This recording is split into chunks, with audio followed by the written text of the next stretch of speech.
right, I think we're going to try to get this meeting going.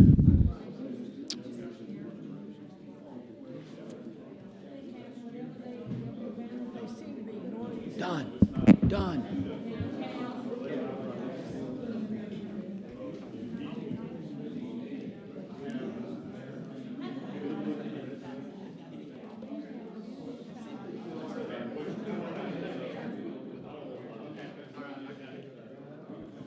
All right, good morning, everyone. Can you hear me?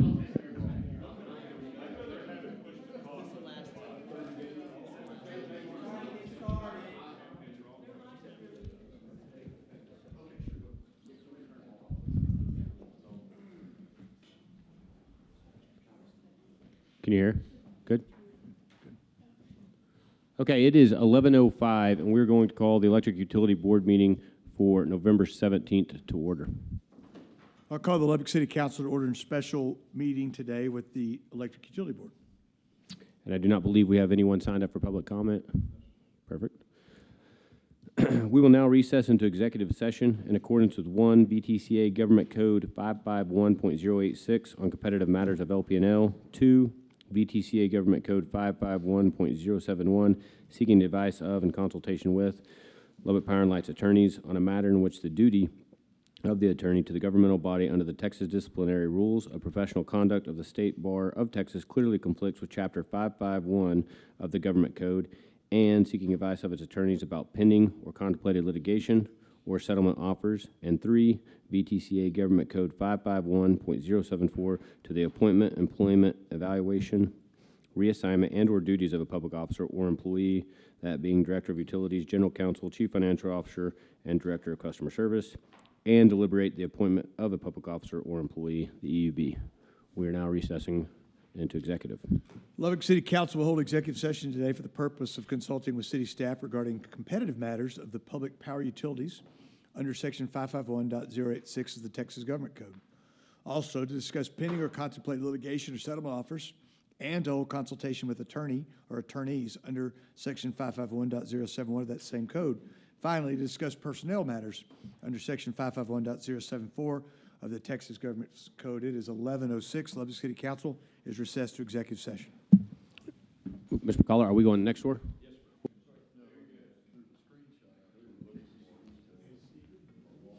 Okay, it is 12:34, and the EUB is now reconvening into open session. Mr. Chairman, the Lubbock City Council special meeting is now adjourned. We did complete executive session, but as we return, we've lost our quorum. Thanks, sir. That brings us to item 7, to approve the minutes from the regular Electric Utility Board meeting that was held on October 19, 2021. I would entertain a motion to approve those minutes as written. So moved. A motion by Butch. Have a second. A second by Eddie. All those in favor do so by raising your right hand, saying aye. Aye. Opposed by the same. Carries. Brings us to item 8. Mr. McCullough. Thank you, Mr. Chairman. Good afternoon, board members. Okay, so on page 14 of your packet, a couple of highlights from owned media, employee spotlight, safety on the front lines. We did some training. I think it was an all-day training for a bunch of schools with regard to safety training, and so we've done this historically, and I think it's a good thing to teach kids about being safe around power lines, and so it's something that Matt and a group of guys from our line department do every year, and I think it's helpful. At the bottom of the page there, you see the new legislation, how it will affect winter preparedness. We've been getting a number of questions. In fact, there was another story on the news last night about the cold weather that's coming and whether we're prepared for it. And a lot of questions, stemming from last February and the events of last February. So those stories will keep coming, but a mild freeze is nowhere near what we experienced in February when we had 0 degrees in Lubbock and sub-freezing temperature statewide for a week. I mean, it's just totally different. So anyway, Matt's doing a good job of explaining that to the media and explaining the improvements and the changes we made in our local system as well. On page 20, there's a couple of new commercial projects that I wanted to point out to you. One of them is the UMC Health and Wellness Center on 110th and Slide. 4,000 kVA of load, so that's a large facility coming in the south part of our system. And then for you baseball fans, there's the Rip Griffin Park Baseball Clubhouse expansion on that list as well. So glad to see that. On page 21, I wanted to highlight our System Average Interruption Duration Index, the third graph on the right-hand side of that page. You can see we do a 12-month rolling average here, so you see a pretty big dip in the statistics for this month. And so you compared a very low outage, October 21, to a very high outage, October 20. If you recall, October 20th is when we had that ice storm that did a pretty fair amount of damage to our system and resulted in some lengthy outages. So hopefully we will not experience the outages in February like we did last year, and the rolling average will continue to improve going forward. Mr. McCullough, before you get too far, back on page 17. Yes, sir. Is Mr. Rose, we know how much he likes to wrestle pigs and the like. Is he one of those employees dressed up as a cow in that picture? I didn't look at it carefully, Mr. Just Rose. checking. I'm just checking for the record. I just want to make, so, okay, I guess not. Okay, please continue. Okay. Okay, so my last comment on the report is on page 23. You'll notice the call center activity, the second graph on the left-hand side of the page there. Had a slight uptick last month after some improvement over the previous couple of months. That's related to severance activities.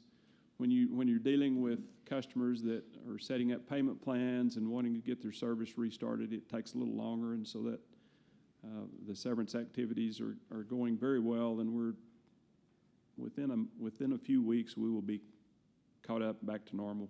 You know, you always have a few customers that are eligible for disconnect on your list, but we're almost back to where we are historically. So they've done a really good job, and Michelle and Jamie and their groups have handled that process very well. That's it, unless y'all have any questions or comments about anything. Questions for Mr. McCullough? Comments? Thank you, sir. Thank you. Mr. Chairman, I did have. Yes, Mr. Taylor? I'm sorry, David, on forgetting how we're showing this now on the customer payments by type. So does the kiosk activity, does that show up as mail or electronic? That would be electronic. Okay. So that's the green part of the pie chart. Because we used to have the foot traffic broken out as separate. We did, and they may still track it that way. Jamie, do y'all track the foot traffic versus? We do. Okay. Just not one of the graphs. All right. So if you want that information, we'd be happy to provide it to you. Well, I'm just curious, but we'll talk about it. Okay. Okay, thank you. All right, that brings us to item 9.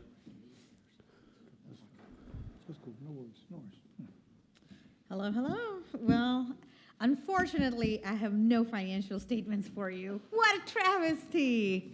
But we have fun stuff going on in the background. We are going through the audit. So September's financial statements are not here. They would not be here until we close out the entire year. In somewhere around December, we would finalize all the numbers. They're in the process of getting completed right now as we speak. And I wanted to just give you guys some insight as to what we are doing and what I will be bringing to you periodically. On 22nd, the next Monday, auditors will be here. We will be presenting them our entire year's worth of data, financial information, and they will start picking out the samples. The entire month of December, they will test out all of our numbers and everything else that they want to test in all aspects of it. We will provide them that information. We do, as Lpnl, write our own footnotes, and we do present our own MD&A. We will start preparing those both sets of different versions of guidelines that we give out to the public to make it available to all of you guys starting December. And I will return back to you guys in January. I would have a complete set of financial statements for September, a final audit report most likely. And from what we have done in the past and what we will continue to do this time around as well, in February, we would tentatively pick a date to have a conversation with the Finance Committee as to what we have completed and presented to the board at the same time. But Mr. Gregg's expressions gives me an impression that's not true, or that's not what you were expecting. No, but I think we may have already picked that date, so Oh, okay, perfect. Yes. that's okay. From my calendar, everything is right now. I don't want to confirm on anything until Yeah. we come to that day and it's concrete from my perspective. So February, we will have everything done and dusted, and we would start presenting the financial statements back up starting December. So in February, we would present 2 months back, which would be at that point in time, December, and we'll start presenting those. In the meantime, I'll continue to see your happy faces. And if you have any questions for me, you guys let me know, okay? Thank you, Renu. All right. That brings us to item 10, to consider resolution approving an amendment number 1 to Lubbock Power and Lights purchasing procedures pursuant to the Texas Local Government Code, Section 252.022, to amend Lubbock's Power and Lights purchasing procedures adopted by resolution number EUB 2020-R0111 on September 15, 2020, and discussion of issues related to Lubbock Power and Light vendor procurement risk, supply chain volatility, and shortages and price increases. Good afternoon, everybody. Thank you so much. Yes, sir. Yes, unmute real quick. Yep, let's put that on the floor. Sorry. Thank you, Greg. I'll make a motion to put that on the floor. Have a second by Gwen. It's on the floor. Awesome. Thank you. Once again, my name is Felix Sorts. I'm the purchasing manager here for Lpnl. Here to discuss the purchasing policy and this amendment that we're asking for. Just kind of give you a heads up. Under Texas Local Government Code 252.022, the body vested with authority for management and operation of the municipally owned utility is authorized to establish procurement procedures by resolution, so long as the resolution sets out the public purchase to be achieved by the procedures. General, under the current purchasing policies, the Lpnl is unable to secure competitive bids due to labor shortages, pricing instability, supply chain volatility, and shortages. Lpnl is seeking approval of the First Amendment to the purchasing policy to help alleviate current procurement issues. Current issues that we're having right now, bidders are unable to hold firm pricing for long periods of time. Usually our pricing that we put in our bids and proposals are hold firm pricing for 60 days.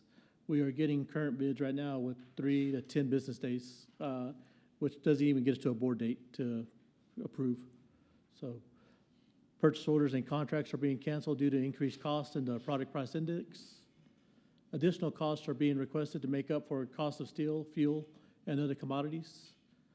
Bidders are requesting extensions of delivery for current equipment orders, causing delays in construction projects for Lpnl, and also unable to award the most favorable and cost-effective purchases of goods and services to benefit ratepayers. Kind of put a little slide here. This is from the product price index. And you'll notice here, this purchase goods for intermediate demand since for October 2021, from last year, costs have went up 25.4%. And you'll be able to scroll down here, all the cost increases. That this is just for 1 year from October. And it's been crazy right now.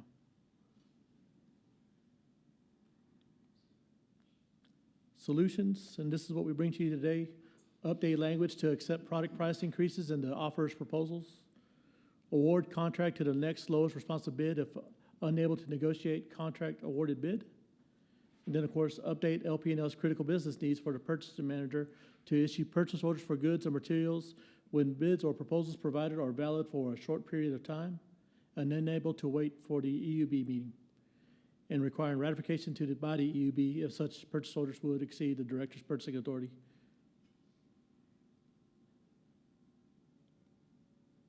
This time I open up for questions. Questions for Felix?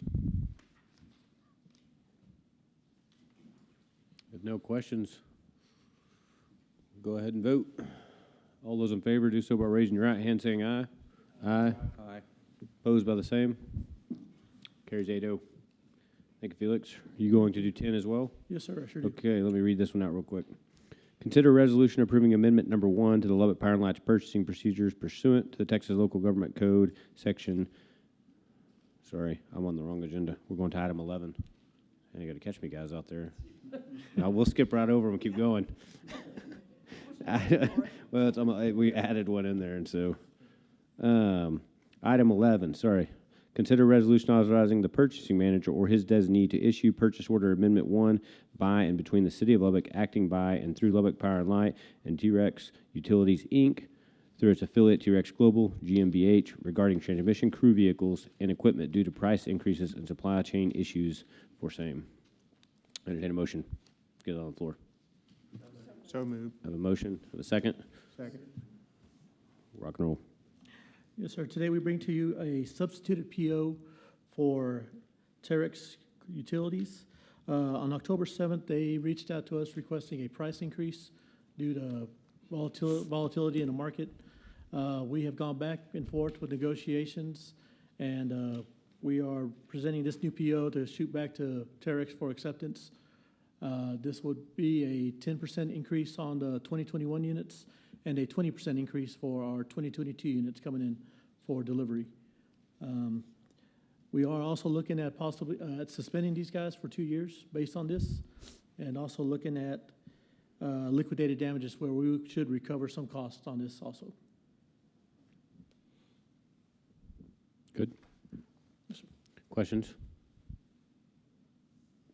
Remind me again, it was 82,000, that's what our difference was? 80,000? Less than that? So if the increase right now was $194,613, if we get the LDs back, you're looking at $108,000 with the LDs that we Okay. would assess. So yes, sir, you're looking at about $86,000 increase Okay. overall. 12 units, yes, sir. No further questions? All those in favor do so by raising your right hand, saying aye. Aye. Opposed by the same? That one also carries 8-0. Thank you, Felix. Chairman, we have a comment. You want the substitute? We need to, sorry, our motion needs to have Eddie down as the motion. So you need to, we need to ratify or amend that motion to substitute the PO that is in the packet that was not, that we've been provided here, not the one that's in the packet. Would you like him to state it? Yes. Will you turn your mic on as well, please, sir? I'm going to do this by the book, Eddie. Oh, okay. It's like the examiner's one. I don't know exactly what you want me to state, but whatever it is, The the, purchase order that was handed out to us that we have, okay, the purchase order that was handed out to us, okay. rather than the one that is actually in our board Okay, packet. the one that was, okay, yeah. The purchase order that was handed out to us, we want to adopt it, Correct. okay. We need a second now with that motion? Got a Second. second by Solomon. Now we'll take the vote. All those in favor do so by raising your right hand, saying aye. Aye. Aye. Opposed by the same. That one does carry 8-0.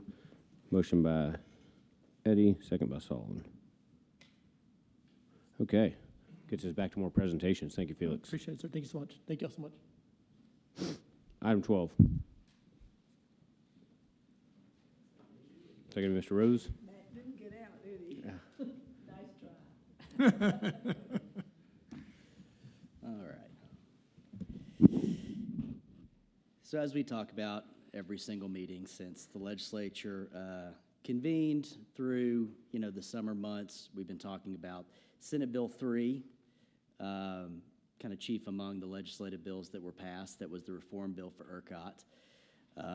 And now we're in the rulemaking stage. And so as I told you all, last meeting, we were getting close on the weatherization front to them passing the rule that they've been discussing. So the weatherization rule, 51840, it implements Senate Bill 3 directs and the directives from the governor's letter to the agencies. If you remember, after the session, Governor Abbott wrote a letter that said he would like to see a number of things done both operationally and through rulemaking, things to be addressed. So the weatherization rule is obviously an important one. It requires both generation and transmission entities to implement weather preparations measures sufficient to 95% weather conditions. Comments were submitted. There were workshops on this, and the rule was adopted on October 21st of this year. The rule applies to ERCOT, generation entities, and transmission service providers, TSPs. So at a very high level, generation entities must complete preparedness intended to ensure sustained operation of all cold weather critical components, install windbreaks, enclose sensors, inspect thermal insulation, air moisture prevention systems, conduct maintenance on freeze protection operations, use best efforts to address cold weather critical component failures occurring between November 30th and March 1st, and then provide training on weather preparedness. So the deadline for generation entities to comply with this is December 1st. They must submit a report at that date. By December 10th, they must file a comprehensive checklist and compliance report covering their efforts. On the TSP side, it's very similar in that they have to go through and complete preparedness intended to sustain cold weather operations, confirm the ability of all systems containing cold weather critical components, and use best efforts to fix anything that went wrong between November 30th of 2020 and March 1st of 21, and provide training. Again, the deadline is December 1st to submit the report, and then December 10th, they have to file the comprehensive checklist and compliance report. So those are the two main entities that are addressed in this rule. In terms of ERCOT, in the rule, it addresses the oversight that they see, the role that they play in making sure that everybody submits these reports and that everybody is compliant. The good news here in Lubbock, it's mentioned that there have been several news stories. The day that this rule passed, I actually got a call from KCBD on that day saying, can we interview on this? We took a little bit of time and instead did a field trip, took the reporter out to one of our generation stations, walked through and showed them all the stuff that we've already done. Because the good news for Lubbock is that many of the things that were mandated in this legislation and in this rule, we've already been doing for some time because we have to prepare for very hot weather and very cold weather. Same reason why during Winter Storm Uri, our equipment operated as well as it did versus some other systems around the state. So really what our folks are doing are going through and making sure that we've checked every single box in terms of what's required, but there's not really any major lift in terms of what they've mandated by Senate Bill 3 or by this rule and what we have to have done by December 1st. But one of the things that we highlighted, for example, on the news story was that every single year we're going through within our budget and making small upgrades. And so, where several years ago we went through and, there was kind of a wholesale upgrade of all the control panels and things like that inside, say, the power plant, they've now done, since last year, they've gone through and any of these kind of water stations on the grounds, they've built facilities, basically built structures on top of it and spray foam insulated it so that we don't have those types of issues. I mentioned having windbreaks. We have those types of things already installed because obviously we have to deal with, winds coming through and protect that equipment. So from our stance at home, we're good on this. A lot of entities that we talk around the state are having to quick rush do these upgrades, but we're in a better position here. So this rule is now passed. The next kind of big stage that they're going to go through, and David participated in this, is what the market looks like, the market redesign rulemaking process. That'll be another big step that may or may not affect us in big ways now that we're in ERCOT and we're looking to have 100% of our folks in ERCOT by May of 23. So that's a quick overview of basically what they've passed and what folks around the state are having to quickly adhere to by December 1st. Any questions? Questions for Mr. Rose? Yes, Ms. ma'am. Stafford. Do you know of those that have to file by the 1st, how many TSPs and how many generating entities? And of that, how many had major things to do? I don't at this point. Will that be knowable at some point in time? I would think that it would be. I mean, all of the, and I was just talking to Jenny about this, all of the The penalties that were in Senate Bill 3 apply to this, so, entities that are not compliant with this can be subject to that up to $1 million a day fine. And so I would think that those are not in compliance by December 1st would get assessed those fines, but I don't know how they're going to report that. So at least in Lubbock, our house is in good Yes, order. ma'am. What we don't know is the rest of the state. Yes, ma'am. And that's a lot of what's been communicated on these news stories is that our grid is resilient. We have, put in further protections, and it was proven during the winter storm, but to a certain extent, you're only as strong as your neighboring system or grid. And so, hopefully everybody else around the state, if they're not compliant, they will be before we suffer any major winter weather. Okay, thank you. Any other questions? Thank you, Mr. Rose. Yeah, I had one thing to add Oh, under yes, sir, Mr. Agenda Bud. Item 12, Mr. Chairman. Matt mentioned the market design changes that the PUC is working on. We've got 4 brand-new PUC commissioners since February, and they have been tasked with fixing the market so that the problems that occurred in February don't happen again. That's their mission. So one of the things they're looking at is how do we change the market to incentivize construction of dispatchable generation. We've got a lot of wind, we've got a lot of solar coming into the grid, but what we don't have coming in is natural gas-fired generation, fast start generation, stuff that can come online pretty quickly if needed. So that's what they're working on. They have their project number 52373 is where they're doing all the work on this, and they're meeting frequently. They're having all-day work sessions on this. They've invited proposals and market design changes from a number of entities. Anybody that wanted to file comments could do so.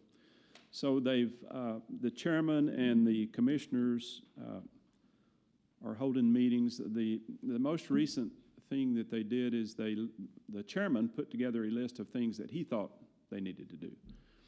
And then the other commissioners could comment on that as well. But there were a couple of things on that chairman's list that concerned us, and so we had an opportunity recently to file comments about some of the market design changes he was looking at. So in your packet starts on page 61 and runs for a few pages there, is the comments that we filed in regard to the invitation for comments that the commission made. And really the one that we commented on most directly was the chairman's thought that maybe we needed an LSE obligation.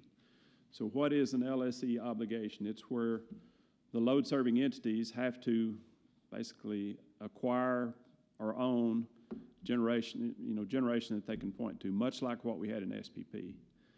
And so we filed comments that you can see. The summary, the best place to look is the summary that starts on page 66 of your packet, but we commented that the LSE obligation construct in SPP, it was one of the main reasons we left that market, just because of the complexity that is difficult, time-consuming, and expensive. We think the commission has options that are simpler, more cost-effective, and can be implemented more quickly. For example, have ERCOT buy reserves 2 years out, 3 years out, something like that, which would provide incentives to entities to build generation if they know ERCOT is acquiring these reserves. We pointed to some of the problems that we had with the LSE obligation in SPP. We also have concerns that this construct could change the wholesale market, which could then impact the retail market. And so we put all these in our comments. And by the way, we are not alone in this opinion. There was a hearing on November 4th, and the people that filed comments, we found out Monday after we filed the comments that, if you file comments, you need to show up Thursday and be prepared to answer questions from the commission. So sure enough, I showed up on November 14th, and in the afternoon session, I was the first one they called up there for comments. So they asked some pretty good questions, and I did the best I could to answer them. But during that afternoon session, Commissioner Glotfelty, who is the newest commissioner there, mentioned that he thinks the retail market is the crown jewel of the ERCOT market.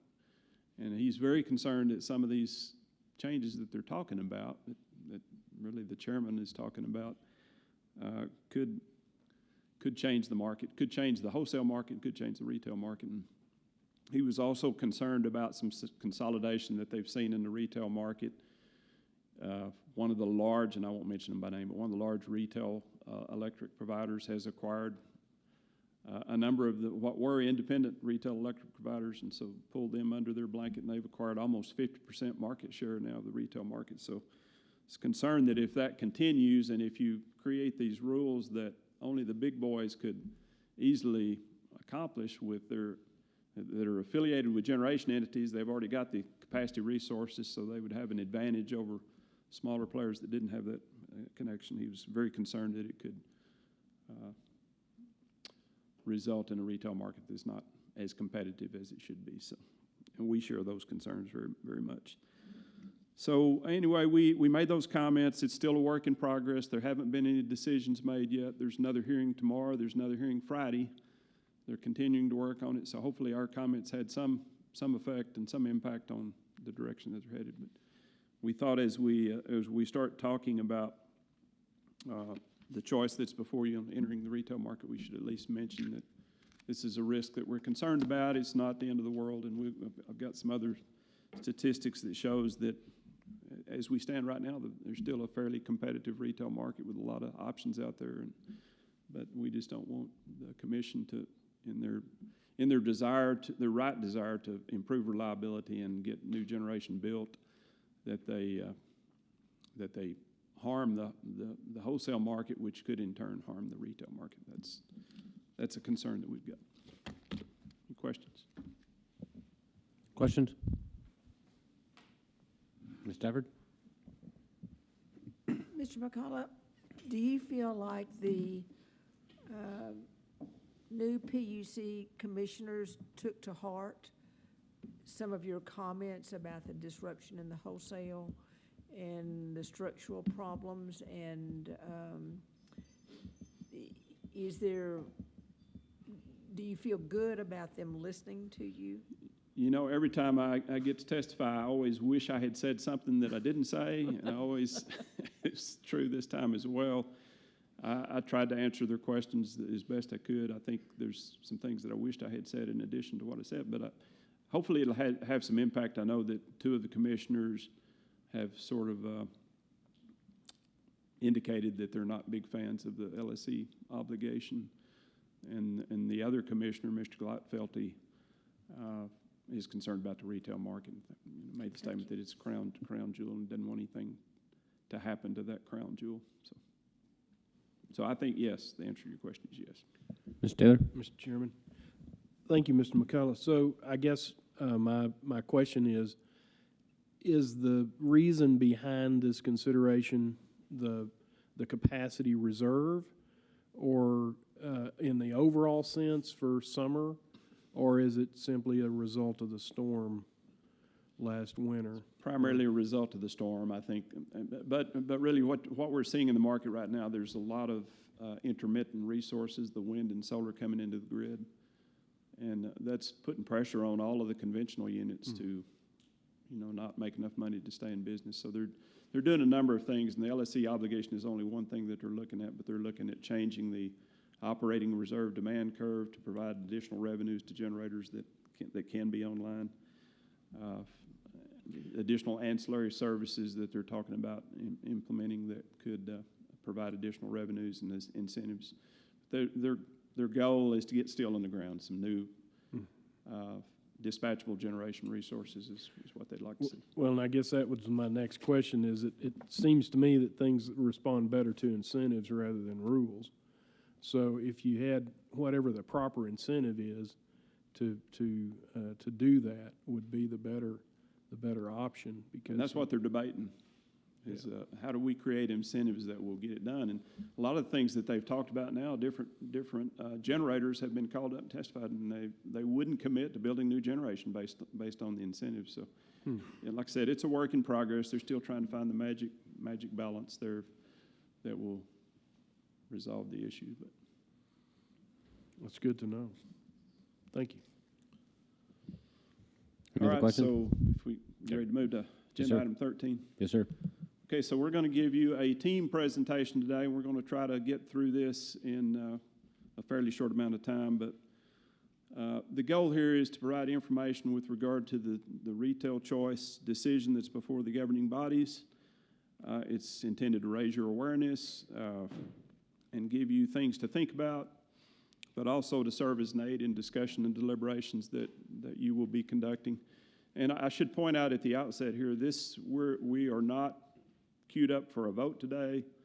This, my thought was we would have at least two presentations, discussion and deliberations on this subject. If you're ready to vote on it in December, we will have it ready for y'all to vote on the draft resolution. But certainly this is, you guys determine what you want in terms of presentations, questions that may come up, and we will get you the information that you need to be able to make this decision. So presenters today will be Matt Rose. He'll talk about the background and how we arrived at this decision point. Joe Jimenez will talk about the financial implications. Luke Miller, our engineering manager, will be talking about the T&D capital assets supporting this move, moving the remaining load into ERCOT, which is a precedent to opting in. Jamie Wood will talk about our customer service capital assets and the business office changes that will be necessary to support retail choice.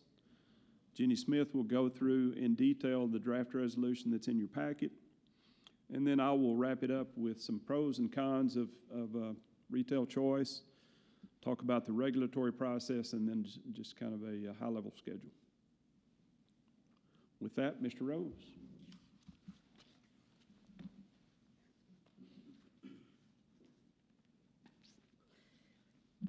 Since we've got several people that are going to present here, we tried to be respectful of your time in terms of limiting the amount of slides.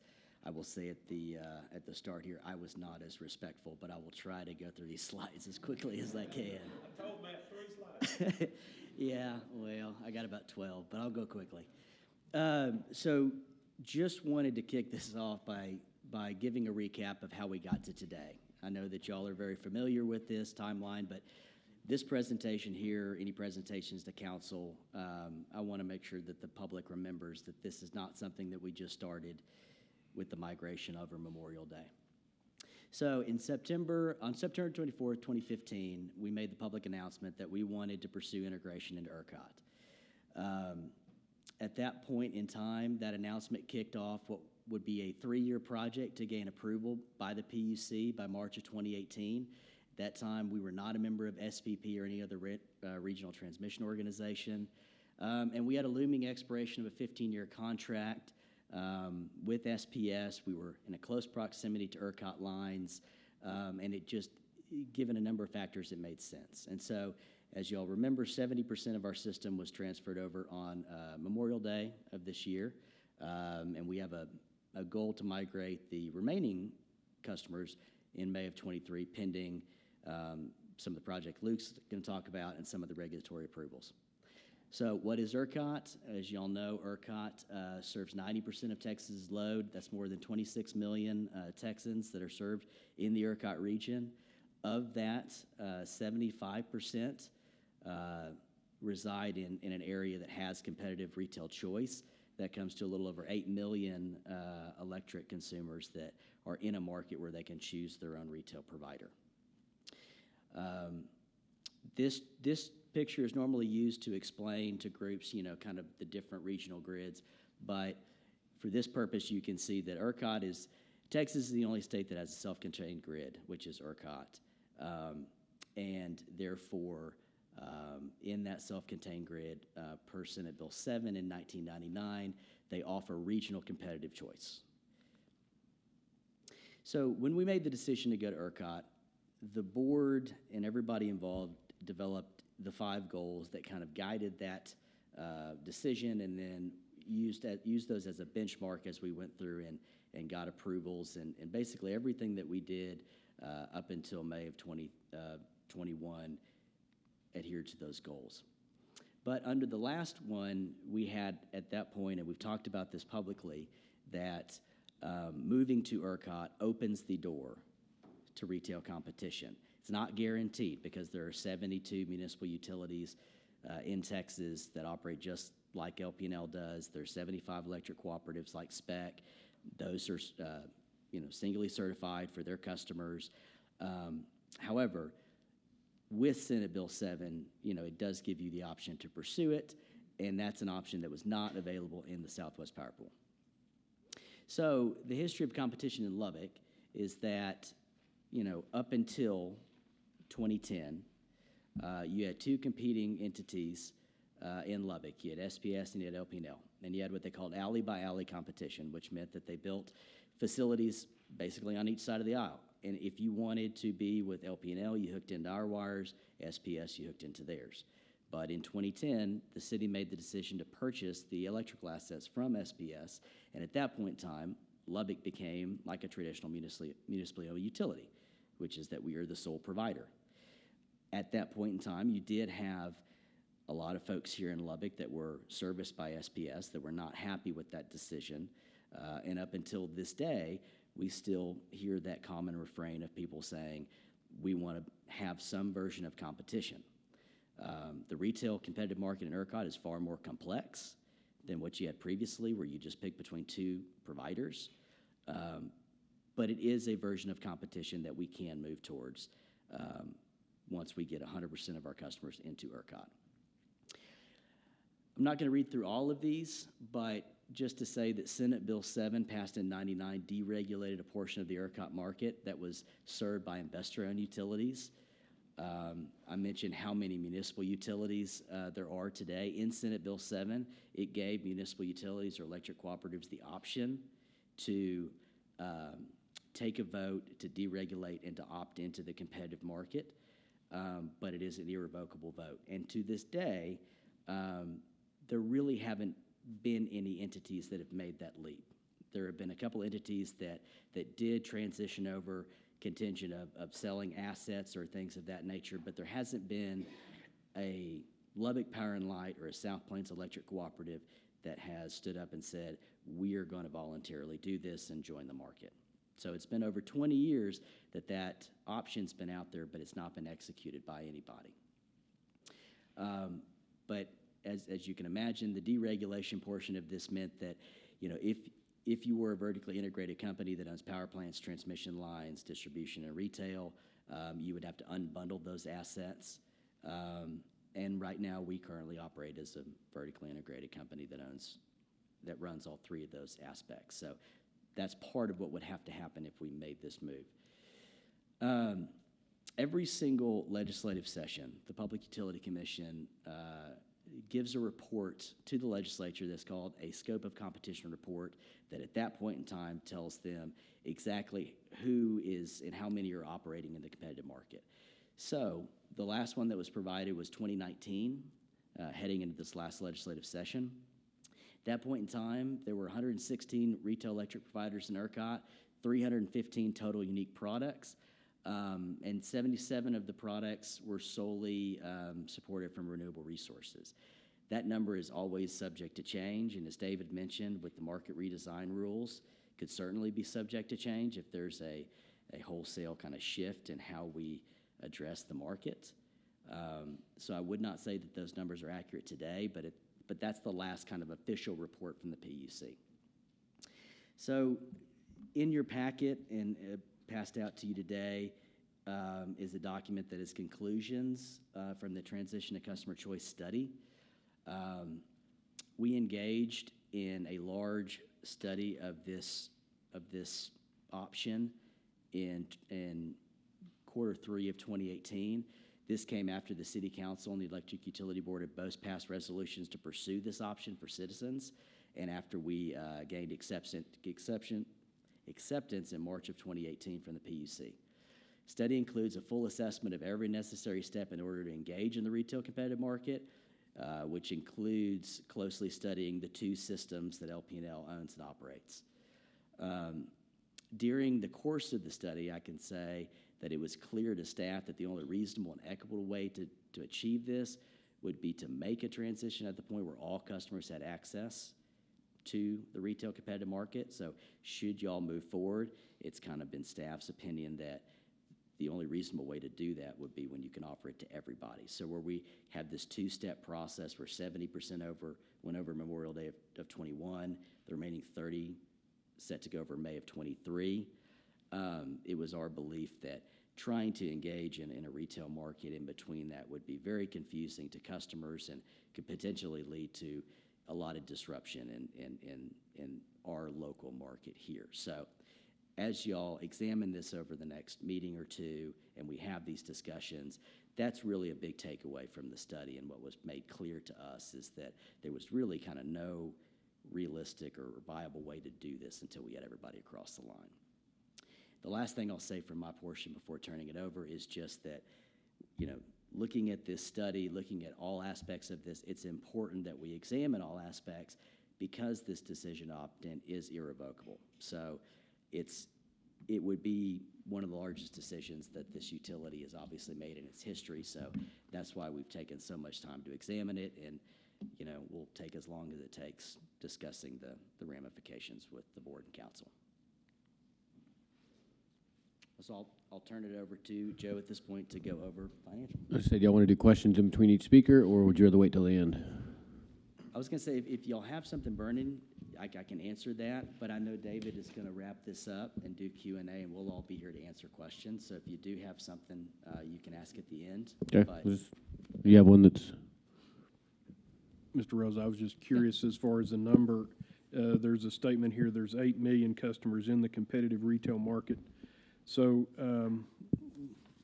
what was the figure on the total? In other words, if there's 8 million meters that are subject to competition, what's the number that's not? So is it more than half, less than half? I mean, because of the number of MOUs and... Go back a couple slides. I think I had that percentage. We should be able to figure that out, right?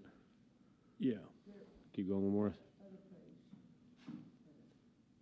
Right here, 75%. 26 million. There we go. Yep. okay. Now, Yeah. that's population, though, because the population of Texas is about 29 million. That's correct. Yeah, there's just under 30 million Texans. So Yeah. that is a total population, I guess, laid over meter counts. Okay. But I can certainly find that number. Yeah, for because, you. your deal says there are 8 million service ID. Well, in the Premises. little graph that's in that same section says 75% of the load is in the Competitive, retail, okay. so There it is. 25%. There's the 2 answer. million would not. There's the answer. And Okay. it's an interesting thing to point out because, for example, those 75 electric cooperatives were established because they service rural load. Rural, right. And when you look at it, San Antonio, Austin, Lubbock, Garland, and then kind of on down the list are municipally owned providers. But Houston and Dallas, Waco, some of these high dense population areas were previously served by IOUs. So it makes sense that there's a pretty big chunk that are in the competitive Okay. market. That answers my question, Mr. Yeah, Chairman. no. Thanks, sir. Joe?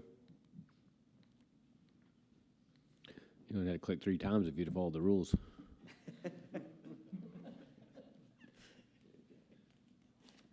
And to that point, Mr. Odom, I was going to say I did follow the minimum. I just wanted to give y'all some of the budget implications on opting in. You know, as you all know, in our financial model, it is built out that we do anticipate an opting in the summer of 2023.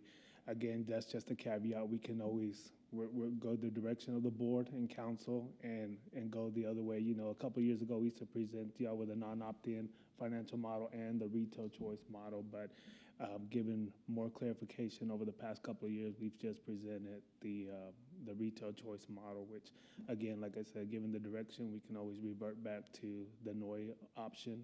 It's readily available if we do decide to go that way. But I just wanted to give y'all some highlights of opting in. You know, again, the biggest thing I want to harp on is the purchase power is the biggest risk of the utility. That's the most expensive, that's the most generated revenues for us. You know, we present those PCRF revenues every month to y'all and our service availability charge. So, you know, getting out of the purchase power business is, you know, ultimately taking a lot of risk off the utility. As you can see, our purchase power costs for this year are $196.3 million. And after fiscal year 23-24, we anticipate those costs to go down to $47.6 million, which are just our ERCOT transmission fees and the Elk City contract, which we still will be obligated to pay on in that. Of course, you know, for that Elk City, we do get some revenues, not all of it back, but we do get some revenues generated from that contract. Also, it opting in reduces the operating costs. You know, generation and customer service related costs are reduced. Currently, our production cost centers run us about $11.3 million a year. After the 23-24 opt-in year, they'll go down to about $866 annually.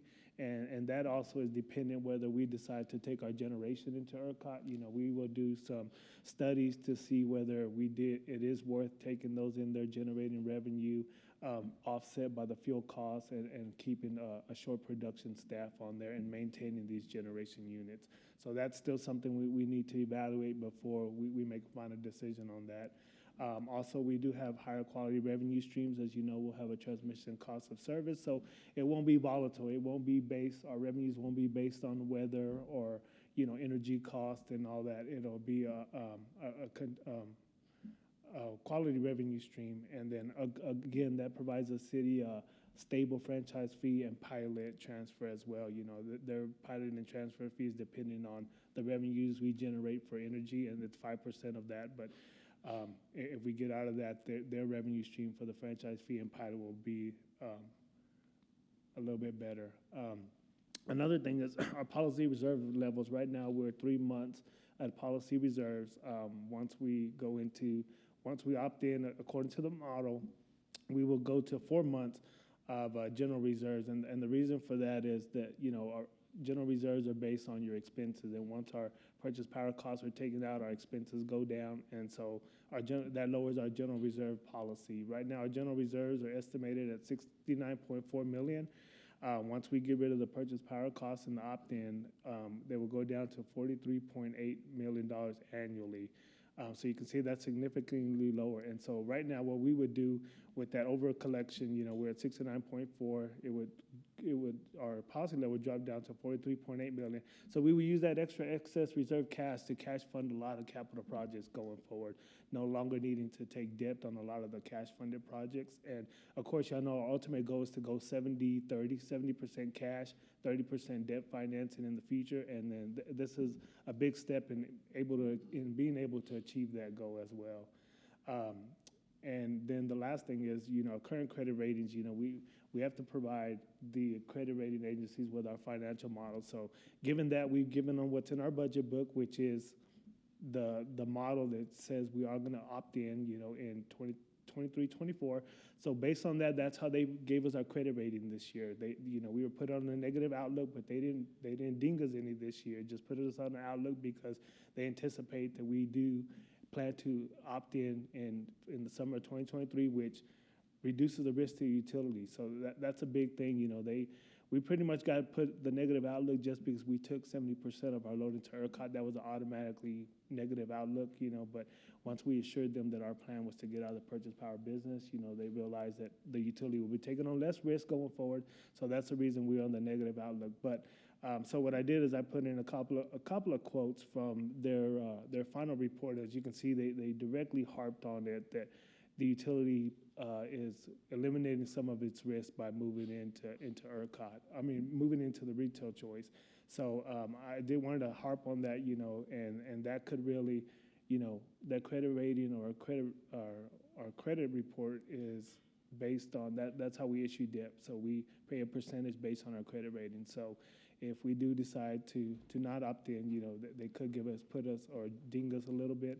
And so that makes issuing debt going forward a little bit higher because our credit rating will not be as high as it is currently right now.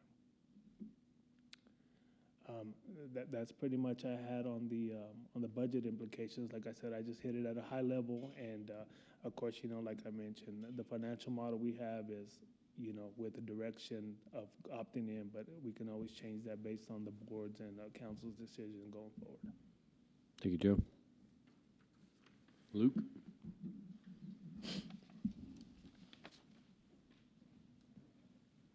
Be honest, did you follow the rules? Do what? I said, be honest, did you follow the rules on the slides? I'll be honest, I went over, but Okay, my font an is overachiever, large. there we go. My font is a lot larger than Joe's, so. Good afternoon, good to see you again. I'll be covering our distribution projects that are required to move the remaining 30% of our load from SPP to ERCOT. Essentially what we're doing is we're picking up that remaining load on 12 of our substations that are already in ERCOT that we moved over Memorial Day weekend. And what that means is offloading 9 substations that are still in SPP. What it's going to take to do that are substation capacity upgrades at 5 of our substations, Yellow House Canyon, Co-op, Thompson, McDonald, and Vicksburg, as well as 11 distribution feeder projects. And what those feeder projects entail are acquiring easements where needed, in some cases new build, new lines, some cases reconductors or rebuilds of existing lines that we have. We'll be able to use some of the existing switching that we have in place, but we'll also have to install some new switching to move that load around. And then, of course, as we do these projects, we're looking at how it affects our system and treating it as an opportunity to go ahead and balance our system as best we can and try to improve some areas that have needed improvement for a while now. So basically what those projects are accomplishing are moving 2 systems, a 15 kV system and a 23 kV system that are on the SPS legacy circuits. On the 15 kV system, we'll be moving 4 of the SPP subs. We'll just essentially be moving that load with these feeder projects and switching. What this map shows is, it's pretty detailed, but it shows where we're moving that load. So we're offloading 4 subs, splitting it amongst 7 existing subs, and that's about 40 megawatts worth of load. As you can see, for example, on the southern part, that Allen substation, we're splitting the load that's currently served from our Allen substation amongst 4 of our ERCOT substations: Slayton, Chalker, Oliver, and Southeast. So you have this map to reference. I won't go into too much detail, but you can take a look at it if you want to look at it closer. The 23 kV system is a little bit more involved. As it sits today, the Lpnl system or the ERCOT system does not actually have 23 kV as a distribution voltage. So because of that, we are essentially offloading the 6 23 kV SPP subs and going to 5 substations where we're installing 23 kV substation transformers. It's a little bit larger load. The system has about 108 megawatts worth of load, and you can see where we're moving that load to those 5 substations where we're installing the new transformers. Essentially, this is what the 23 kV system will look like when we reach 2023. As it sits today, it does not exist. Once we're done with these projects, this is the loop that we will have on the Lpnl and ERCOT system. You can see that the 23 kV substations, their circuits tie to one another. There's almost an outer loop between Yellow House, Co-op, Thompson, and McDonald, and then you can see that Vicksburg is kind of the glue that holds it together. It provides some tie points between multiple different substations to help us provide increased reliability. This is a pretty detailed schedule of what it looks like. This is our substation projects that we have going on. You can kind of see the green line represents where we are today.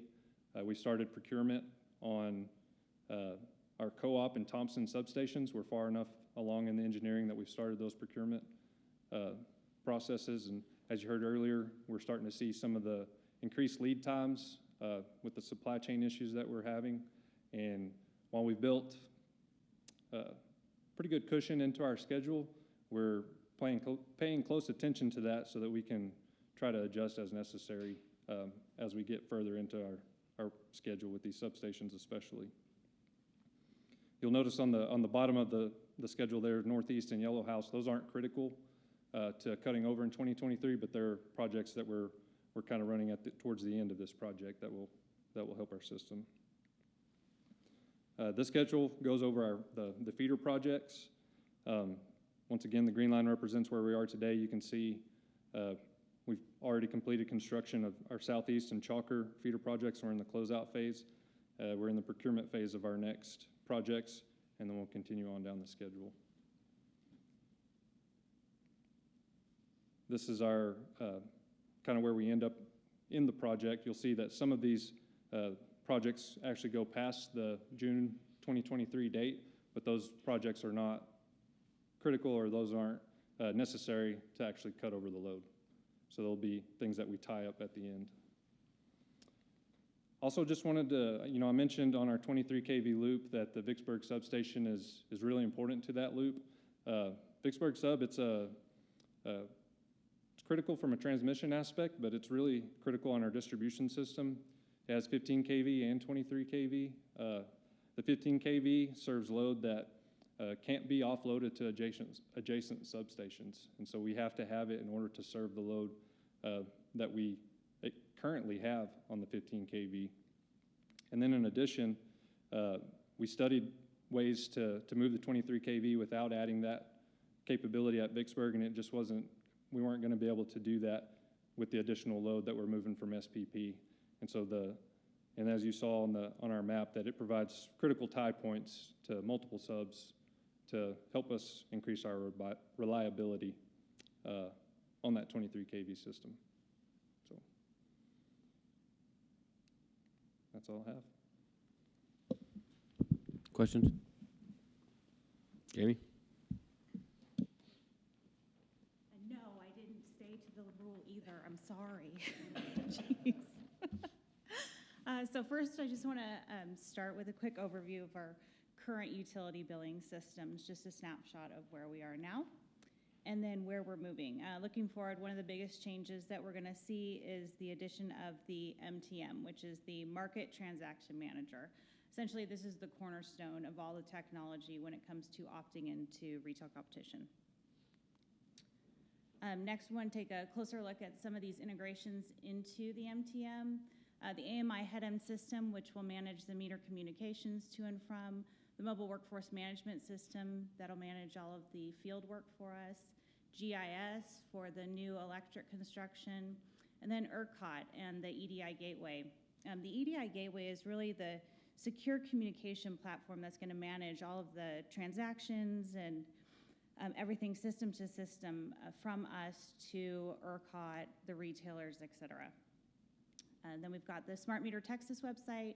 We'll be providing them with customer consumption, so the consumers are able to best choose the product for their usage. And then the retailers, which will be going back and forth with actual customer transactions, as well as sending the bills to them for the lines and wire charges. Next is organizational change. So, as you know, the current City of Lubbock Utilities team supports approximately 200,000 electric and water meters, as well as sewer, solid waste, and stormwater services. Water, sewer, solid waste, and stormwater services will continue to be supported as they are today by the utility staff. And then electric services, of which the new market staff will be responsible, they'll be supporting the additional processes required upon entry into the competitive market. And then overarching timeline, again, this is really high level. Just a couple that I wanted to point out would be Q1 of next year, the official decision to opt in. Following that, we'll start employee education. Q3 of 2022, staff will start in with customer education. Q1 of 23, that's when we'll see the tariff approved. Q2 of 23 is the final ERCOT testing. The flight testing from us to ERCOT to make sure everything's flowing as it's supposed to. And then Q3 of 23, all the systems will be in place, and customers are available to participate in retail competition. Good. Jen.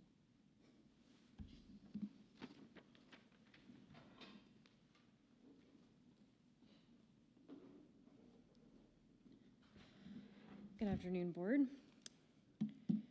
All right, I'm going to take this opportunity to walk through the draft resolution that is in your packet. It was put in page 73 of the book, just for your reference, if you want to look at it as we go through. Right now, I'll start off, this is a draft. As Mr. McCullough said, there's no action today.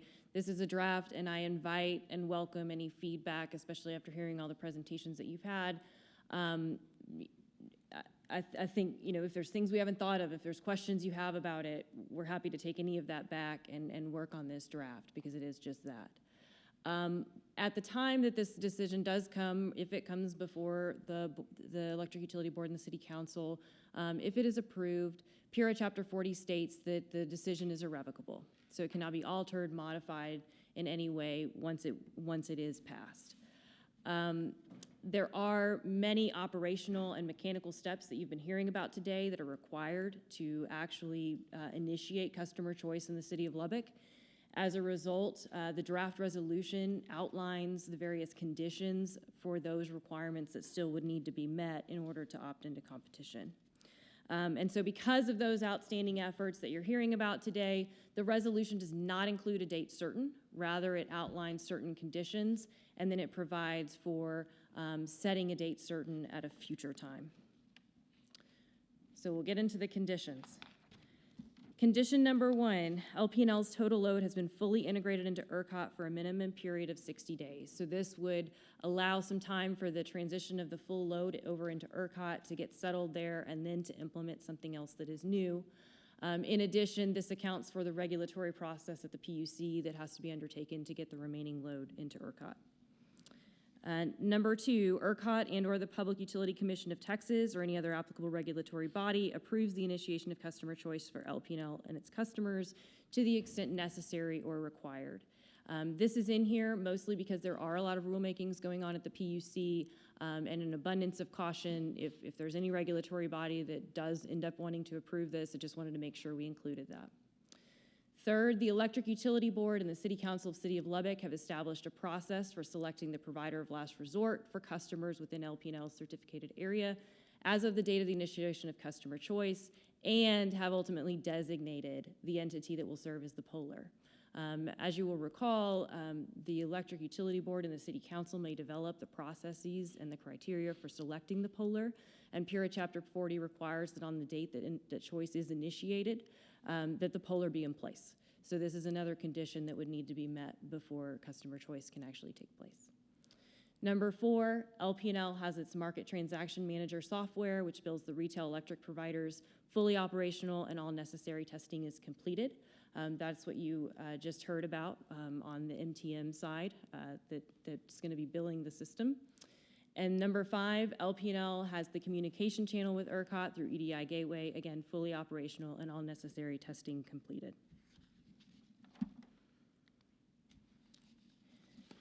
Condition number 6, Lpnl has completed its distribution system cutover such that all distribution within Lpnl's certificated retail service area is disconnected from the SPS legacy system and connected with Lpnl's current distribution system.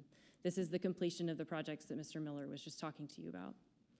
Number 7, the Electric Utility Board and the City Council of City of Lubbock have determined that there are and will continue to be a sufficient number of retail electric providers, including a sufficient number of independent, unaffiliated retail electric providers within the ERCOT market and that are willing and able to provide service in Lubbock to adequately provide customer choice, competitive customer choice for Lpnl's certificated area. This one is largely in here because of the market redesign efforts. It's an unknown quantity right now where that will end up. So this will provide the future opportunity for this body as well as City Council to assess whether or not there is a sufficient number of retail electric providers to warrant initiating competition in the city of Lubbock. Number 8, Lpnl has executed any and all necessary contracts with reps, retail electric providers, who intend to serve Lpnl's certificated area upon the initiation of customer choice. Number 9, Lpnl has determined, Lpnl has made necessary filings with the PUC regarding its generation function to the extent required under PURA Chapter 40. There are some circumstances regarding the generation function in which some PUC filings would be required, so we wanted to include this just in case we end up needing to do that. Number 10, to the extent desired by the governing bodies, the Electric Utility Board has recommended and the City Council of the City of Lubbock has approved an ordinance requiring the registration of reps that are serving the City of Lubbock pursuant to Texas Utilities Code 39.358. Number 11, the Electric Utility Board and the City Council of the City of Lubbock have approved the tariff for competitive retailer access for the City of Lubbock as provided in the Texas Administrative Code, and further approved the rates for open access on distribution facilities under the Texas Utility Code and filed with the Public Utility Commission no later than 90 days prior to the implementation of customer choice. This one references a lot of the statutes and rules related to this item. Basically, there's a pro forma tariff provided for in the rules, and there are certain sections that cannot be changed, and there are certain sections that can be, such as what the rates are. The local governing bodies have the authority to determine those rates, but ultimately it gets filed with the PUC. It's not approved by the PUC, but it does get filed with the PUC prior to initiation of customer choice. Number 12, Lpnl has taken all steps necessary to continue the metering function for its customers in its certificated area, with such metering function not being competitive as provided in the Texas Utilities Code. This item deals with the fact that there's under PURA Chapter 40, there is an option for someone else to do the metering function. I think it's the desire that Lpnl would continue to operate the metering function, so we just have to make sure that we've taken all steps necessary to do that. And again, that's that MTM that you've heard about. Number 13, any of the foregoing conditions may be waived by the Electric Utility Board and the City Council if and only to the extent such conditions are no longer legally required. And again, there's a state of flux in the law, as well as rulemakings that are ongoing, so this provides some flexibility to the extent some of the requirements herein may no longer legally be required in the future.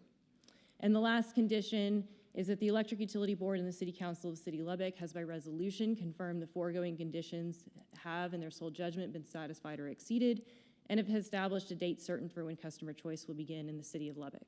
So this contemplates that there would still be a future resolution that actually provides what that date certain would be for the initiation of customer choice, and allows the opportunity for both bodies to check through these conditions and to make sure everything has been met prior to the initiation of choice. Unless there are questions, I can turn it over to Mr. McCullough. Questions? Do Mr. McCullough, and then I think we'll ask questions then. Okay, so we've put together a list of pros and cons to Lpnl, to the city, and to customers in general. I'm sure we left some things out of this, just kind of off the top of our heads, pros and cons. But so from Lpnl's perspective, it reduces their overall operating risk profile. You heard Mr. Jimenez talk about that. Excess cash reserves, again, a lot of this is redundant with what you've already heard. As a transmission and distribution utility, not worrying about the generation function, which we spend a lot of time and effort on right now. We focus on reliability and system improvements, extending service to new customers and things like that. Rating agency positive for reduced borrowing cost. Again, you've heard that. From a con perspective, there's risks of organizational change and business process change. We are spending a lot of money on technology and that's necessary to support retail choice. And we're the first MOU to opt in, so we don't really have a well-lit path to follow. It's kind of, as so many other things in our history, we're the first ones to do this. From City of Lubbock's perspective, we believe having retail choice would be an economic development, would make City of Lubbock more attractive from an economic development standpoint. I know we meet with LEDA frequently, and a lot of the folks that they are talking to, first question they ask is, do you have retail choice in Lubbock? And so the answer is no, not right now, but we're thinking about it, looking at it. So we think the folks that would locate to Lubbock, there might be a higher chance of folks locating to Lubbock with retail choice here. It's a system they're familiar with, and they know that they can get attractive rates, especially large industrial customers. Preserves transfer revenues with a cents per kilowatt hour franchise fee equivalent and pilot. they'd be able to select an electric provider that would offer the best rate for the city of Lubbock's combined loads, and they're significant. I think if you add all the loads from the city together, they're our second largest customer, right behind Texas Tech, if you combine all their loads. So it's a significant load, and they'll be able to command some pretty significant rate advantages from different suppliers. On the con perspective, city council members will not be able to intervene directly for constituents on electric rate and service issues. We get emails and calls from city council members, and sometimes from board members, but more frequently from city council members, that where a constituent has called them and asked for their assistance. And so that would not be something that would work in a retail choice environment. So still call the companies, I guess, and talk to them, but it wouldn't be wouldn't have as much direct authority over that. Streetlight service and cost, that's an issue that right now we provide the power for streetlights. We build those streetlights, but it's recovered in our budget, as you all know. And so that's a matter that will need to be addressed and figure out how we do streetlights going forward. From a customer perspective, it restores choice in Lubbock, which, as Matt said, there have been a number of folks that would be interested in that. Many competitive options, large customers. I know the folks that we've talked to are really excited about the opportunities and would stand to see some significant benefits. Net metering and other innovative rate options, some things that we have thought about and have held off on doing. They're available in the retail market in ERCOT, and so they'd be able to take advantage of those programs. And then social options, folks that wanted to be 100% green or something like that, they would have options available for them. From a negative perspective, customers would have to make a choice. I mean, there's an effort required to go through and figure out who you want to be your provider. Customers with less than perfect credit might limit their number of choices. I know a lot of the retail electric providers like the automatic payment programs, and we have some customers that may not even have credit cards where you could do that, or ability to pay online. Local government advocacy is limited.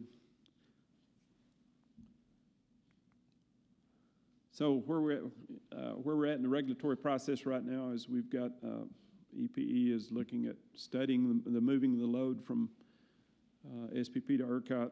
As Luke described, the projects that are going on there, they're studying the transmission system loading to see if any additional projects are necessary. They're getting pretty close to finalizing those studies. We've had one preliminary round of review of those studies, and I think we've got another call later this week. But once the studies are complete, we'll have to share those with ERCOT, get them to review and agree that with what's in the studies, and their approval will be necessary. Once they have signed off, we'll file a case with the PUC asking them for approval to remove our remaining load into ERCOT. We think that regulatory process will be much simpler than the first case we filed at the PUC that lasted 3 years. We think this one should be much quicker. So here's a high-level schedule of what that would look like. Of course, ERCOT integration is kind of a recent milestone. Noe Power Supply, I put that up there just so you can understand that until such time as we opt in, we'll continue to be responsible for acquiring power for customers in ERCOT. ERCOT approval of the studies. We hope that happens early first quarter of 22. File at the PUC as soon as that is accomplished with ERCOT, and then we think, I put 6 months on here. I think that's a reasonable amount of time to get PUC approval for this. And then, of course, the capital projects, both on the distribution and the projects that customer service is working on, capital projects there. Those will be ongoing between now and the time we transfer the load to ERCOT. I'm showing the opt-in date as October 1st. We had originally shown a June 1st target date because of some delays in having this round of meetings, some delays in negotiating contracts for the MTM. And we're a couple of months behind where we hope to be, so we've pushed that from June until October. I think we could potentially be ready to opt in July, but that's not a good time to start a program like this, middle of the summer, so I think it'd be wise to just set a target date of October and go with that. Now, in terms of the retail providers and choices that are available, there are some numbers in the other report that you referred to earlier. If you look at the power to choose for Midland, right now there are 43 different retail electric providers and a total of 150 different plans. The graphs on there show their price per kWh kind of sorted from lowest to highest for 500 kilowatt hours of usage, 1,000 kilowatt hours, and 2,000 kilowatt hours. And so you can see the prices range from about 10 cents a kilowatt hour all the way up to 18 cents a kilowatt hour. As it stands right now, there are competitive options available. This is for residential customers as well. There are competitive options available for residential customers. And taking these rates, customers that shopped wisely and took the best deal that they could save money compared to what our rates are at this point in time. So there are competitive options available for customers right now. That was my last slide, so it is now time for questions or comments or deliberations, discussions amongst yourself. Mr. Chairman. Yes, sir, Butch. David, could we have a hard copy of this or an electronic copy of this slide presentation for review? Just these slides that were presented today. We can provide them. Okay. Provide them. I'd like to review those a little more in detail. Sure. I would agree with that. It's a lot of information. Don, questions or comments? Mr. Taylor? Mr. Chairman, Mr. McCullough, in evaluating all the possibilities, I guess, we've always sort of looked at this as we're all in as the wholesale purchaser and retail seller of all of our folks, or we're all out as far as if we opt into retail, that someone else will be providing that service for all of our customers. We've not talked very much about the possibility of Lpnl being the polar, which would sort of put us halfway in between in one sense. Is that something that that we should throw into the mix, and I'm just thinking off the top of my head, quite frankly. Yep. Or are we settled on the fact that whatever value there is in being the polar is something we're gonna sort of devolve to some other entity? Yep. You know, my initial thoughts on that were that we were wanting to get out of the power supply business. As we've talked about, there's risk there. Our generating fleet is getting pretty old and nearing the age of retirement. We have learned a lot about the wholesale market, and we could probably do a good job for customers if we were to serve as a polar, but it would add back a certain level of risk into the organization. Right. But the other thing in that, I think the negotiations that we've had right now with the MTM provider assume that we will not be the polar. If that's an option that y'all want to consider, I'm open to it. I mean, we're taking direction from y'all on that. So if you want us to consider an option with us being the polar, then we need to have some discussions with the MTM folks, because that would change the system somewhat. And I had another question sort of along those same lines. We were talking about the MTM. Has there been discussion about what's the structure going to look like for City of Lubbock utilities if we exit being the retail, the responsible party for all utility billing? Where is that going to fall in the larger city organization? Where's all that billing for the water and everything else going to go? You know, it would be, I haven't had any discussions with Mr. Atkinson about whether he would want to take that over. Certainly, we would be providing services for the city exclusively in terms of billing and payment plans and recovering costs and stuff like that. I mean, the billing infrastructure has to be in place to capture the information Right. to upload for the electric part, but everything else would stay the same, I guess. Yeah, I think that, you know, our folks are familiar with the billing system. They're familiar with the processes. You could take that whole group and just put them under somebody in the city organization if you wanted to, but I think you still going to have the same people do that work. So, but it's really the same,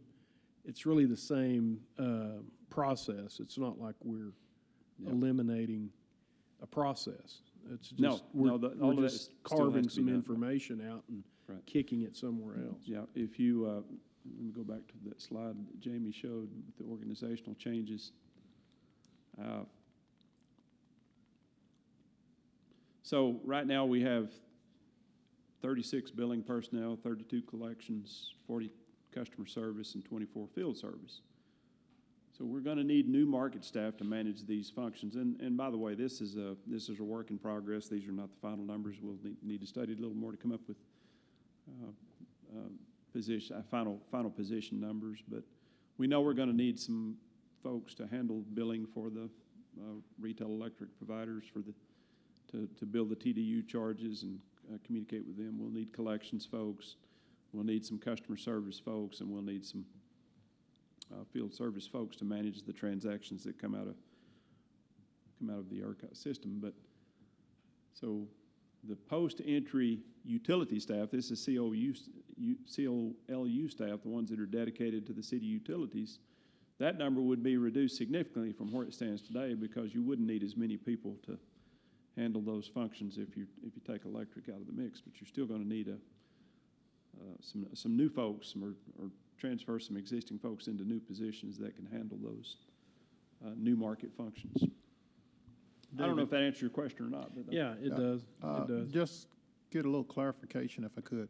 So under the post-entry utility staff, is that the net of those positions?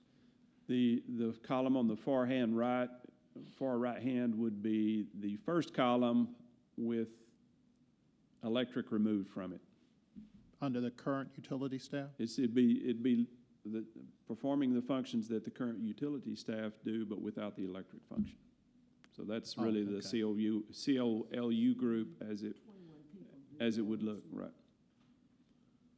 Yep. So you could do with fewer people in that function if you take electric out, but you're going to need some new folks to do move some folks from existing functions to new functions that would handle the market transactions in a retail environment. Kevin? David, I had just one question. It has to do with the billing of customers here in Lubbock down the line.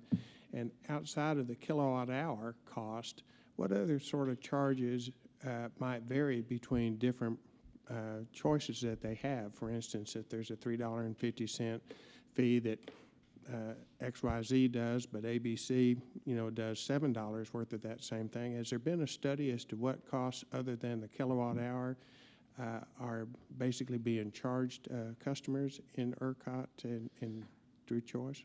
The plans vary widely. It After varies a the lot. February, there used to be index plans where you could just, it would be whatever the market price was in a given month is what you paid at the end of the month. But after February, they eliminated all those index plans, and so they have to have fixed price contracts, but they can be a 3-month contract, a 6-month contract.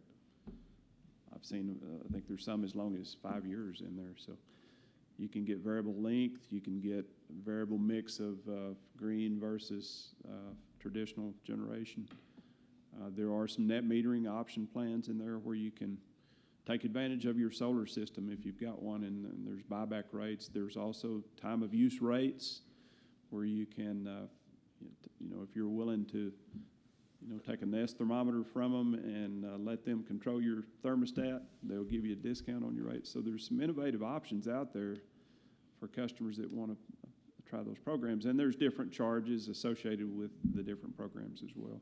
And those charges is, I guess, what I'm asking about, because the rates themselves, is the kilowatt hour piece. But are there any kind of administrative expenses that are passed through that differ from Yes. one to another. Yes, there are, and some, one of the things that's nice about the Power to Choose website is you can see all of the charges.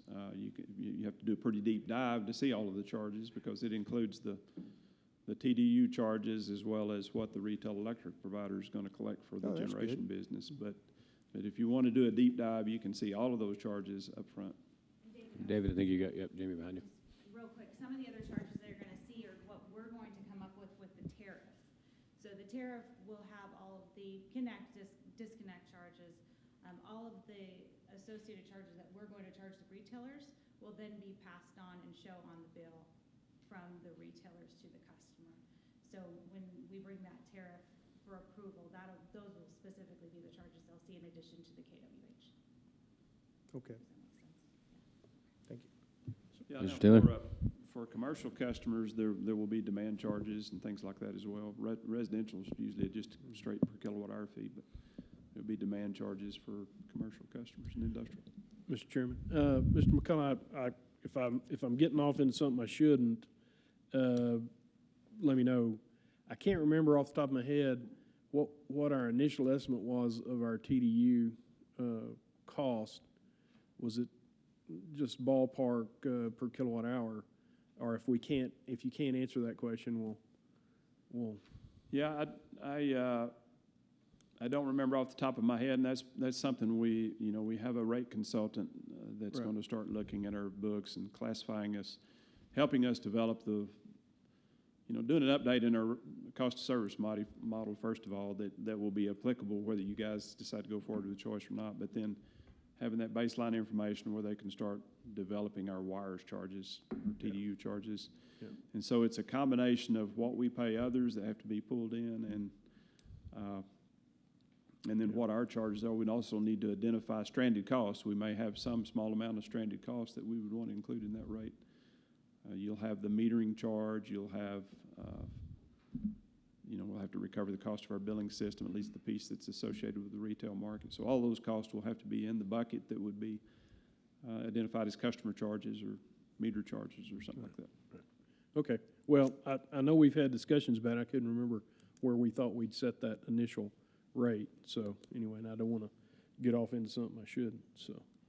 Yeah, I think it's something we'll be looking at over the course of the next 6 months or so, and so hold that thought and remind us later on that we owe you an answer on that. And unless Joe or Renew, do y'all recall what we looked at before? We'll get with, like I said, Eugene working on that to give us an updated number. We'll have that to you in the next 6 months. Well, I will provide an observation. So in my work, I get to look at utility bills for people in several different states. So in the SPP, I have customers who are in the same business as a lot of my customers that are in ERCOT, and they're basically paying twice as much for power as a kilowatt hour rate than some of our folks who are in ERCOT in South Texas, who are using power during a high demand time of year.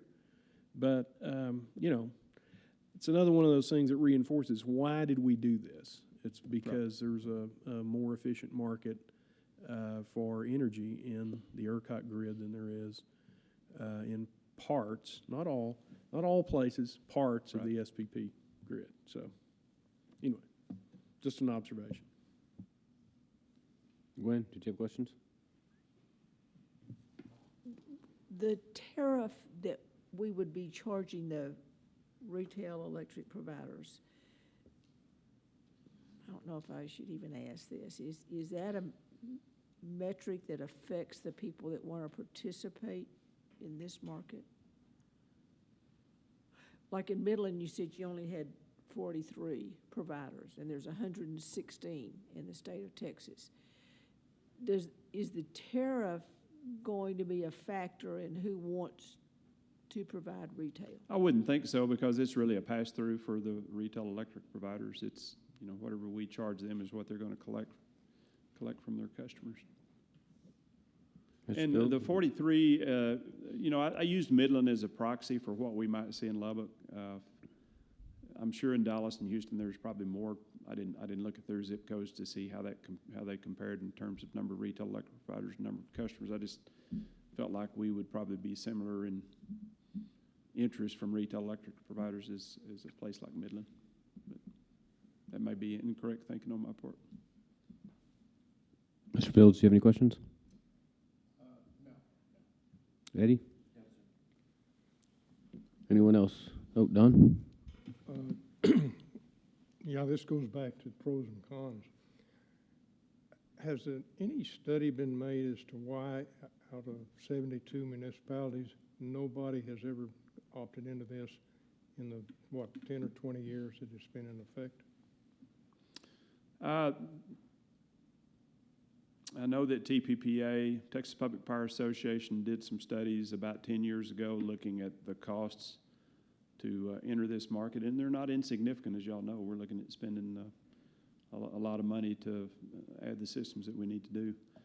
I think a lot of municipally owned utilities have long-term contracts. They have investments in nuclear and coal plant generation that, you know, they'd wind up with huge stranded costs, which would make it impractical for them to join the retail market. Mm-hmm. So,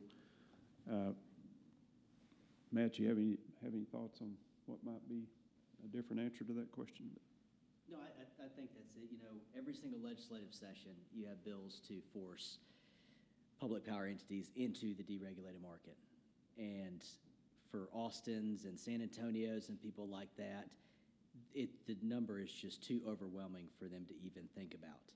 You know, you think about just the process that we went through. We're unique that we were switching markets and that we didn't have staggered contracts out. You know, we had kind of a limited amount of things that we had to get done. But you saw how many resources had to be put to getting us to this point.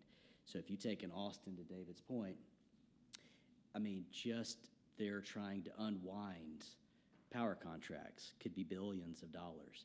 And way more than Lubbock, you have cities where the utility is very intertwined in their city's budget. Right. San Antonio allows up to 15% transfers to the city. Austin normally is around 8%. So they're substantially higher to us, and those go into areas such as economic development and other things that if they were to retch Austin out of their position and put them in the competitive market, those costs would go to the city and it could potentially bankrupt cities. It's a big reason why in Senate Bill 7, they excluded public power from the conversation. And as has been stated by Pat Wood, who was right in the mix and was running the PUC at that time, they had to make that deal just because it would have been way too complicated to try to include public power. So they gave them the option, but up to this point, I don't think any, especially major cities, have been in a position like ours where so many things were ending and that transition was taking place. Yeah, that transfers is a big one. A lot of even smaller municipals have very large transfers, and that's how they balance their budget, is with transfers from the electric system. So, and I think they could still maybe do it. They just wouldn't have the flexibility to change it on a whim every year. Other questions or comments? For clarification of my purposes, I know we're not voting today on this, and maybe next month or the following or whatever it may be, special meeting. From here, it would go to council. Then does it go out to the public citizens? Is it going to be on a actual vote, or is it city council passes, boom, boom, and on down the road? So several questions in there. Let me take them one at a time. We plan. You didn't say I could only ask one. So I said you didn't say I could only ask one. No, I did not. Three. Let me take three. We intend to be before the council on December 14th showing this presentation, or maybe a streamlined version of it. I don't know if they want to see all this again. Well, hadn't seen this part, but so we may go through this same presentation with them just to get them thinking about it and have some discussion. But it's never been envisioned, at least that I recall, of having a referendum or a citizen vote on this thing. But so the theory is that the board would act on it first, the city council would act on it at a later date, and then one reason that we might want to keep this moving and not dilly-dally too long, is that the contracts that we're looking at signing for the market transaction manager, we have negotiated a termination where we could exit that contract if the governing bodies did not choose to opt in, because once we get, we've got to get started on that program in order to meet a reasonable opt-in date. But we're hesitant to start on it until we know that that's the will of the governing bodies. So we've got a termination clause in there, and Jenny, is it 60 days, or what did we get in? It varies among the different contracts. Okay. So generally 20 to 30 days. So we want to make sure that the contract that we bring to y'all for approval has a way for us to get out of it, and if y'all have not acted on the opt-in vote at that point in time. You follow me? You have a blank look on your face, Gwen, like you don't understand. Listen to how I knew at the same time, Okay. so yes. Oh, sorry. Okay, Mr. Fields, I see your light's on. Yes, it is. I've got a question regarding the transfers. Is there any impact to transfers from Lpnl to the city? And does customer choice impact that at any point? The answer to your question is yes, it does impact it, but not in a way that we can't deal with. For example, right now the transfers are based on a percent of revenues, 5% for the franchise fee and 1% for the pilot. And so if our revenues are declining in a dramatic way, we don't have the $200 million worth of power supply costs, then if you didn't make a change to that formula, the city's transfers would go way down. So what we've contemplated doing is changing the way that we collect those franchise fees and put it on a cents per kilowatt hour basis, basically recover the same amount of revenues, but structure the rate so that it would collect the same amount of revenue, but on a cents per kilowatt hour basis. And then you put that into your wires charge when you create your wires charge, so that it collects that amount of money that could then be handed off to the city. Does that make sense? Probably didn't explain it very well. I think I understand it. I guess to put it in my terms, there wouldn't be any impact to the transfers, and I'm looking at possibility of city council having to increase transfers to other departments or even raise some things as a result of customer choice. That should not take place, is what I'm hearing. It's just a structural change. Yeah, so if what's the gross amount of transfers? About 15 million a year, or is it? What? Yeah, right now it's about 12.9 million. So right now we're doing, our revenues are based on our projections, so we do a load forecast. We predict for the next fiscal year how much load, and that's based on, my PCRF, that's based on the revenues we generate for purchase power costs. And so whatever we make on the revenues that we charge out to the customer for those purchase power costs, we charge them. We send the city 5% franchise fee and 1% pilot. So when we go over to retail choice, we're going to come up with another formula, but it's going to be a per kilowatt charge. So the same thing, it's going to be based on load, but we're going to charge them a rate per kilowatt hour that approximates what we've paid the city in franchise fee over the past 5 years. So we'll do an average. So the city's not going to be affected. Whatever we're paying franchise fee to the city, we're going to go forward with that projection, maybe increase it 0.02% annually, but we'll still give the city the same revenues that we have given them in the prior years. Basically, they won't lose any money. No, it'll be a flat rate still. Mr. Chairman? Yeah, just a different formula on how we get to that. Mr. Taylor? Yeah. Joe, I think, now I have to go back and look. I believe our budget from July has those figures in it, what we projected out. Yeah, so we do have the franchise fee in our financial model. It is projected out. We're gonna, like I said, we're gonna be equivalent to what we've given the city, the same amount. Just how we get to that calculation is gonna be different. But the transfer amount to the city, pilot and franchise fee will remain constant. Right. The revenue stream to the city will be a little more consistent and predictable, because if you're basing it on the energy sold, that's a more consistent, predictable number than the commodity price of natural gas, which takes pretty wild swings.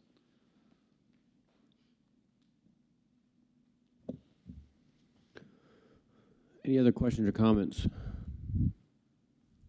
I think, just to recap, I think a little more information on how the city billing and all that type of stuff will happen, and maybe we can have the city at our next meeting that's gonna kind of say, hey, this is, if this were to go forward, et cetera, that, and the polar, I think were the two information on how those would work, more so than we'd still have to pick one, and the city billing of how that would look more so from a global perspective. I think those are the two items that were hanging out there. Is that correct? Did anybody else have anything else they would like followed up on? And we got the packets now. Thank you for whoever brought those. Just Ms. one Everett? question on the terms of the, and I lost my train of thought.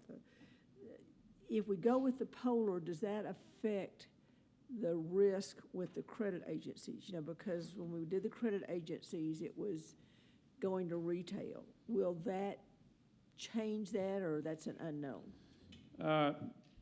Perhaps. I think it would be a much lower risk than if we don't opt in at all. I mean, you're basically, because you can count on maybe 40% of the customers going to the polar, so the risk would be 40% of what we have now in today's world. So it wouldn't be as good as getting out of the power supply risk 100%, but it would be better. And by the way, I think it's worth looking at, because I think the customers in our service territory, our constituents, our neighbors that don't have the sophistication to shop for power, let's put it that way. There's a large number of them, and generally the polar rate does not produce the benefits of the retail market like some of the other choices that you have. Is that a fair statement? I think. So we certainly don't want to leave them holding the bag, and have benefits for a sophisticated part of our constituents, but not for the unsophisticated part. Yeah, Mr. Chairman, and this again, this is just an observation as I look around at things that I see around the state, is that, we've always looked at the polar, or I have always looked at that as having a value that someone should pay the city of Lubbock to utilize. And I believe that still. At the same time, the opportunities for retail choice, especially as you know, with our larger users, our commercial users who really, really could benefit from this. The balancing then between how do you help the average citizen of Lubbock not be taken advantage of? Right.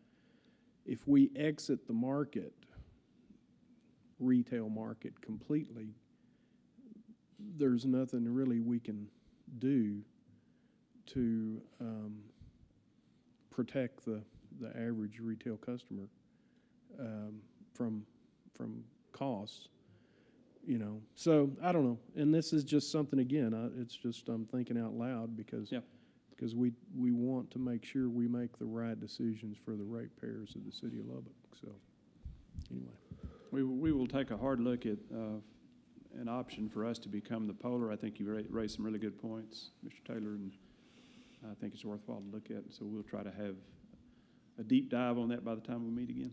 Yeah, and not just us even being it, but how that all looks, because we make the decision, it doesn't just be hanging out there and we're going to figure that part out. Right. I would like to know before this is the path we're headed towards. Do you pay more as a polar?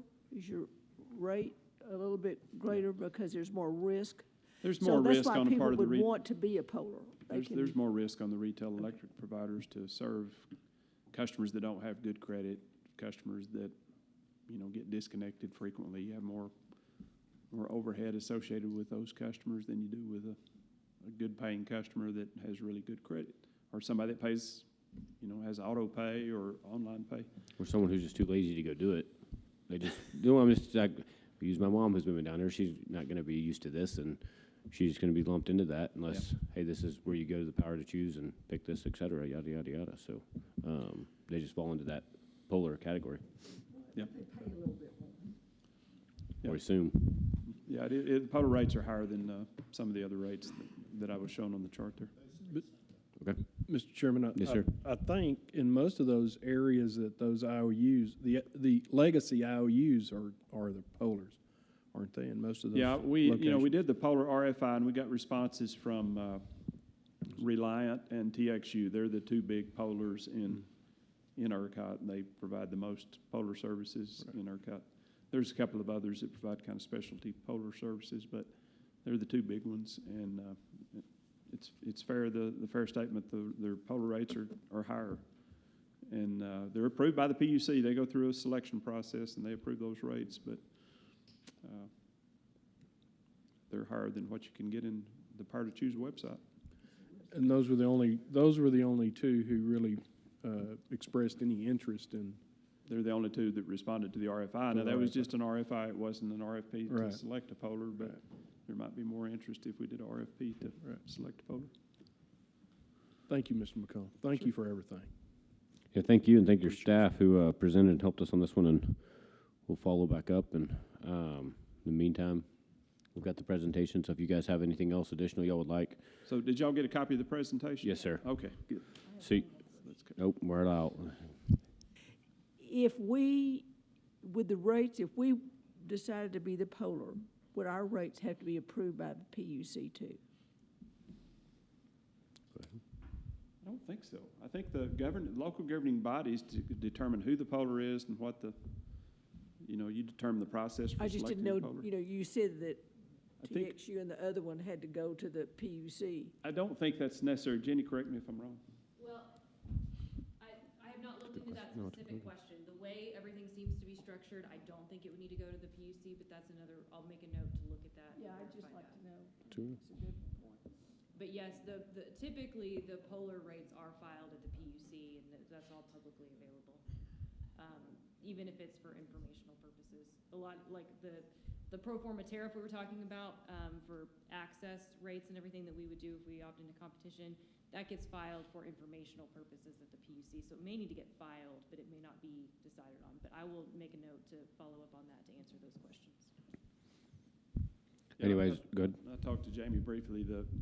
If y'all decide that you want us to be the polar, it will probably extend the timeline out a little bit because the way that we have structured the contracts so far have been with the polar excluded. So it's gonna take us a little time to get our arms around that. Probably extend it out a little bit. Well, We might still be able to hit October 1st because I think there's a little bit of slack in the schedule out there.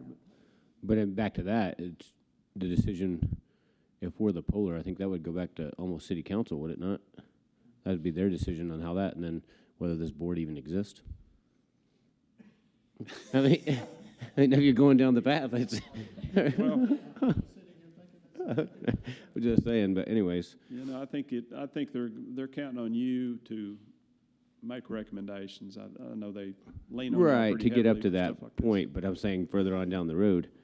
Regardless, I'm going to volunteer Mr. McCullough and Jenny. Obviously, you'll have their email, so anything in the meantime that comes up out of this, how to review this material and stuff, send it to them, and then they can get it on our agenda for next month. And I'm sure once all this is digested, you'll have more questions or comments. So, Yeah, and the timeline that we laid out where you might vote on it in December, that may or may not be Right. what y'all want to do. If y'all want to slow it down, I'm perfectly happy with that. Y'all drive the schedule on this, not me. So. Okay. Any other items under 8 through 13? I don't want to skip one. I know sometimes we do that. We get in a hurry. No. All right. That takes us to the consent agenda, and there are items 14 through 22. Assume everyone's had a chance to read those in the book. If there's not any that need to be pulled separately. Got a motion by Gwen, had a second by Eddie. All those in favor do so by saying aye with your right hand. Aye. Opposed by the same. Carries 8-0. Brings us to item 23. We are adjourned. Thank you all.